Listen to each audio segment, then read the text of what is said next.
A justiça é uma deusa cega, mas os homens que a servem muitas vezes têm uma visão 20/20 para a ambição, o ego e o poder. No teatro solene de um tribunal, onde o destino é decidido com o bater de um martelo de madeira, juízes podem facilmente cair na armadilha de acreditar que são divindades intocáveis. Eles se sentam em tronos elevados, envoltos em mantos negros, que conferem uma aura de infalibilidade, e acreditam que a lei escrita em papel é um escudo impenetrável contra a lei brutal das ruas. Mas a tinta seca, o papel queima, e os homens por baixo de suas togas sangram como qualquer outro. Na Nova York da década de 1930, desafiar a máfia era um esporte perigoso, mas tentar fazer carreira política sobre os cadáveres da comissão era uma sentença de morte assinada pela própria mão. O juiz Horace, o enforcador Vanderbilt, era um desses homens, conhecido por sua rigidez sádica e por discursos moralistas que ecoavam nos jornais da manhã. Ele decidiu que seu passaporte para a cadeira de governador seria a execução de um dos tenentes mais valiosos de Charles Lucky Luciano.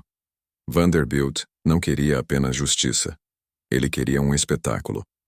Ele prometeu, em alto e bom som, que a cadeira elétrica cantaria sua canção letal antes do Natal.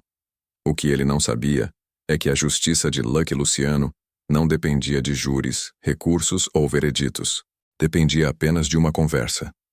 Esta é a história de como a pena de morte se transformou em aposentadoria precoce numa única noite, provando que o medo do desconhecido é uma prisão muito mais eficaz do que qualquer cela de segurança máxima. O juiz Horace Vanderbilt vivia em uma fortaleza de pedra calcária no exclusivo bairro de Riverdale, longe da sujeira e do vício que ele condenava diariamente em sua corte. Era um homem corpulento com um rosto avermelhado pelo conhaque caro e pela fúria justa. Naquela semana específica, ele estava no auge de sua carreira. O julgamento de Marco, o açougueiro Rossi, estava nas manchetes de todos os jornais. Rossi não era apenas um soldado. Ele era o homem que gerenciava as rotas de distribuição de álcool no Bronx para a família Luciano. As evidências eram circunstanciais obtidas através de grampos questionáveis e testemunhas compradas. Mas Vanderbilt não se importava com o devido processo legal. Ele se importava com o resultado. Durante a audiência preliminar, ele olhou nos olhos de Rossi e disse, para que todos os repórteres ouvissem: "Não faça planos para o ano novo, Sr. Rossi. A sociedade exige uma limpeza, e eu serei a vassoura. A pena máxima é o mínimo que o senhor merece. Vou garantir pessoalmente que a eletricidade faça o que a sua consciência nunca fez." A declaração foi uma bomba. No submundo, ameaçar a morte de um homem feito em um tribunal aberto era uma declaração de guerra. Em um clube enfumaçado em Manhattan, os conselheiros de Lucky Luciano estavam em pânico. Meyer Lansky, sempre o pragmático, analisava os números.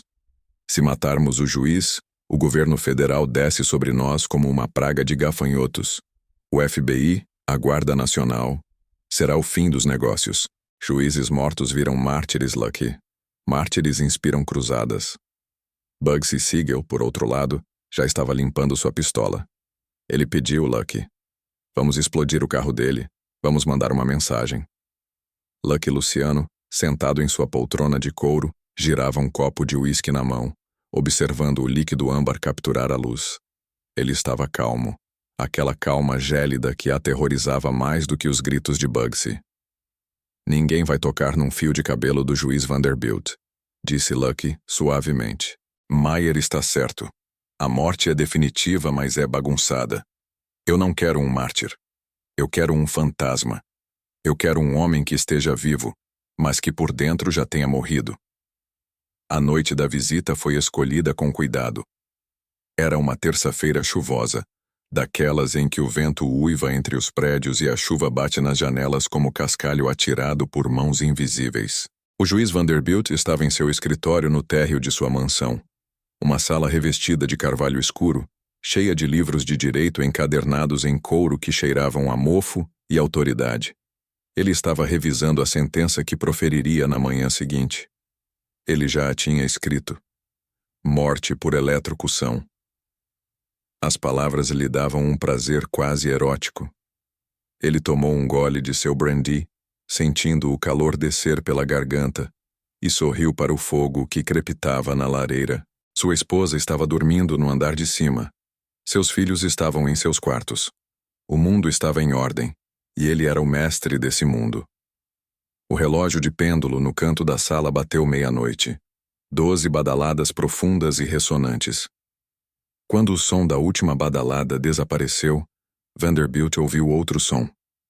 Não foi o estilhaçar de uma janela, nem o arrombamento de uma porta. Foi o som inconfundível de cristal tocando em cristal. O som de alguém se servindo de uma bebida no barzinho do escritório, que ficava nas costas do juiz. O coração de Vanderbilt falhou uma batida.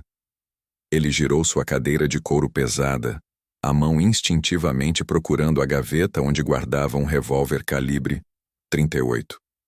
Mas a voz que veio das sombras congelou seu movimento. Eu não faria isso, meritíssimo. Armas são tão barulhentas. E nós não queremos acordar a pequena Sarah no andar de cima, queremos? Ela tem um sono tão leve. Sentado em uma poltrona no canto escuro da sala, com as pernas cruzadas elegantemente e um copo do melhor conhaque do juiz na mão, estava Charles Lucky Luciano. Ele não usava máscara. Não usava luvas. Ele vestia um sobretudo de caxemira úmido pela chuva e um chapéu fedora que sombreava seus olhos. Ele parecia um convidado que havia chegado cedo para uma festa, perfeitamente à vontade.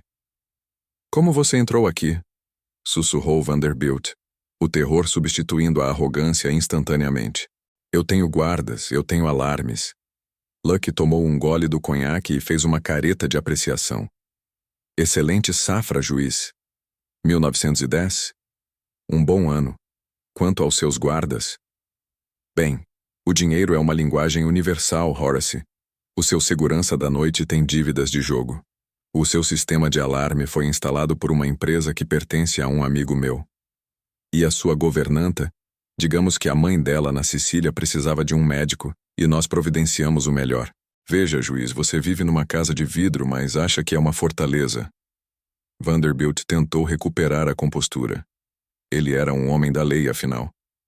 "Você está cometendo um erro terrível, Luciano. Invadir a casa de um juiz federal, ameaçar minha família. Você vai para a cadeira elétrica junto com Rossi. Saia daqui agora e talvez eu tenha clemência." Lucky riu. Não foi uma risada de vilão de ópera. Foi uma risada genuína, leve, como se tivessem lhe contado uma piada inofensiva. Ele se levantou e caminhou lentamente em direção à mesa do juiz. Vanderbilt recuou na cadeira, prensando-se contra o encosto. Lucky não o tocou. Ele pegou o martelo de madeira do juiz que estava sobre a mesa, o símbolo de seu poder, e começou a pesá-lo na mão, sentindo a textura da madeira polida. "Você fala muito em cadeira elétrica, Horace. É uma obsessão sua. Você gosta de brincar de Deus. Você gosta de decidir quando a luz se apaga nos olhos de um homem."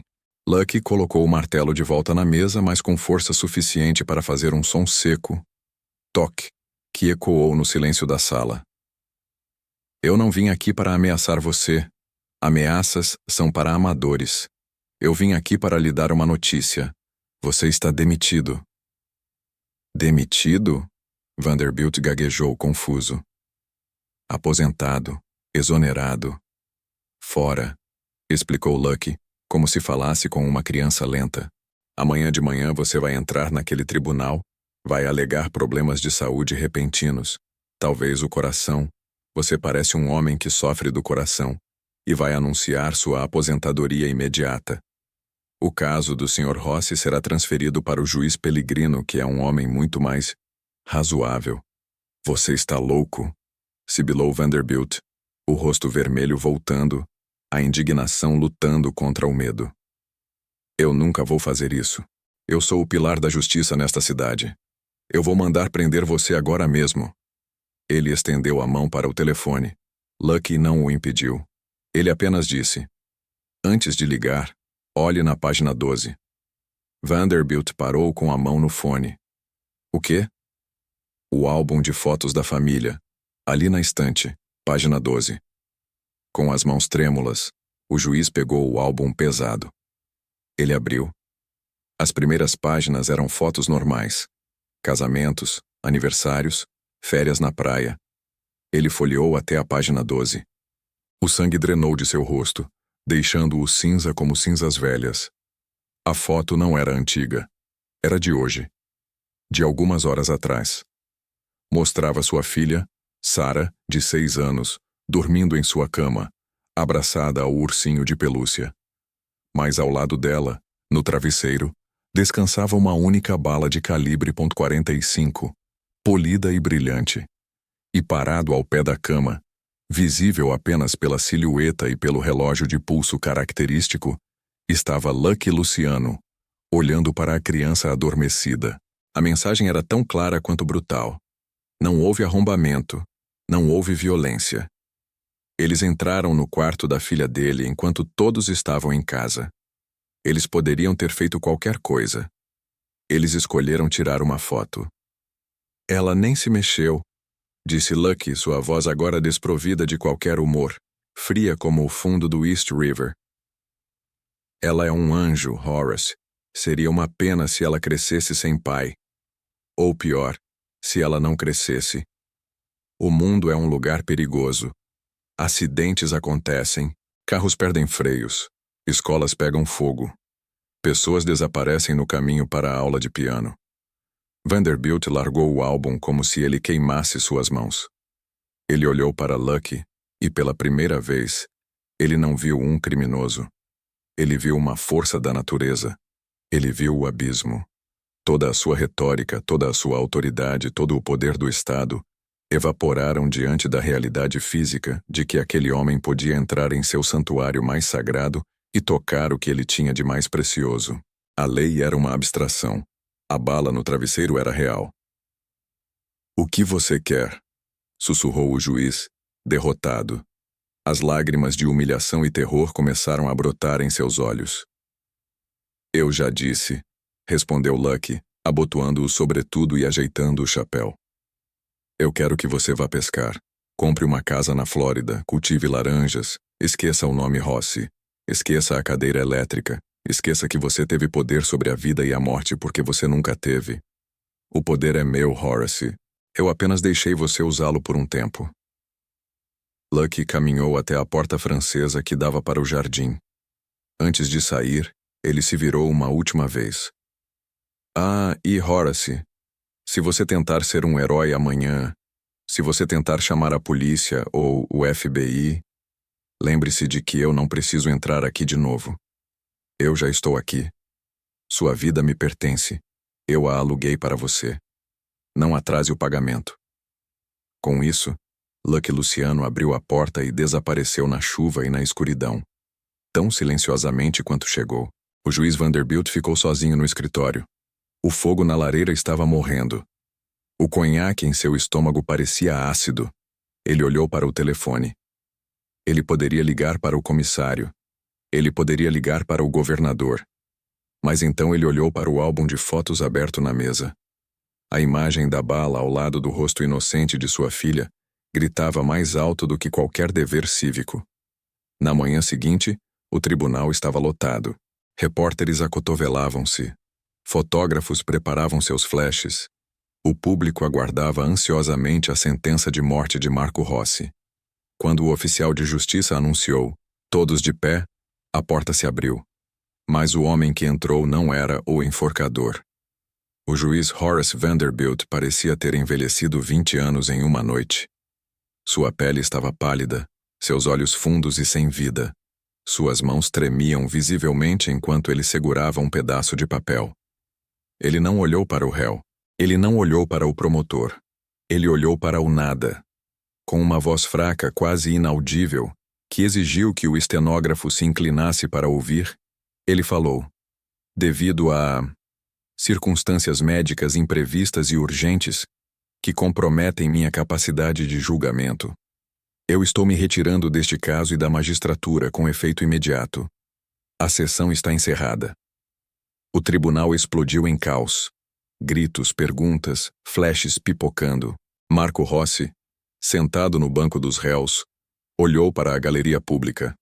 Lá no fundo, encostado em uma coluna, estava Lucky Luciano, Ele não estava sorrindo. Ele apenas acenou levemente com a cabeça, um movimento quase imperceptível, e saiu calmamente do tribunal. Horace Vanderbilt cumpriu sua promessa. Ele vendeu a casa em Riverdale na semana seguinte. Mudou-se para uma comunidade fechada em Sarasota, na Flórida. Ele nunca mais vestiu uma toga. Ele passou o resto de seus dias pescando em um pequeno barco, olhando obsessivamente para a costa, tremendo cada vez que um estranho se aproximava. Ele viveu até os 80 anos, mas como Lucky havia profetizado, ele já havia morrido naquela noite de terça-feira em seu escritório. Ele aprendeu a lição mais dura que a cidade de Nova York tinha para ensinar. Você pode julgar os homens, mas nunca deve julgar os deuses do submundo, pois o veredito deles não cabe recurso, e a execução da sentença começa no momento em que eles decidem fazer uma visita amigável. E assim, Lucky Luciano provou mais uma vez que a verdadeira pena de morte não é tirar a vida de um homem, mas tirar dele a ilusão de que ele é livre.